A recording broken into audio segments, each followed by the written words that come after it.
So the 10th of September was a Tuesday. Started out like normal, any other day.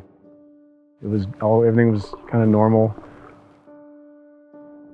Could see a lot of smoke kind of coming up over the mountains, but knew the fire was a long ways out. But this time, this fire was different. You felt uneasy.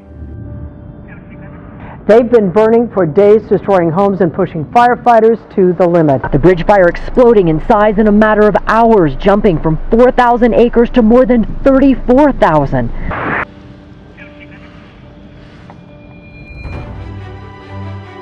felt a responsibility. I wanted to be here and do what I could. My name is Chase Nankovell. I'm the Water Operations Superintendent here in Wrightwood.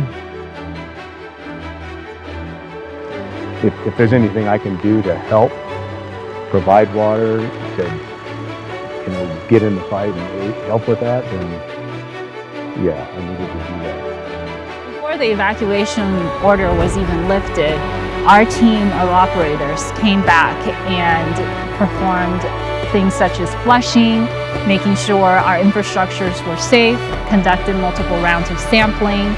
We couldn't have lifted the do not drink order without their assistance. My name is Samantha Chen, Water Quality Manager at Golden State Water Company.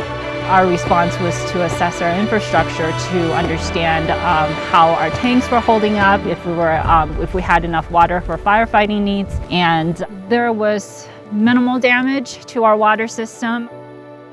So the fire hardening made a huge difference, especially at our plant site right here. You can see the fire burned straight up to the wall, went all the way around it, burned in front, and then just kept going. But everything inside the fire walls were completely protected and untouched.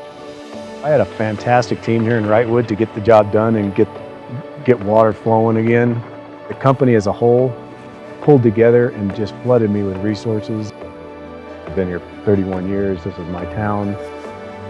Everybody knows everybody, so that's going to impact a lot of people because, they're your friends or your neighbors and you know them.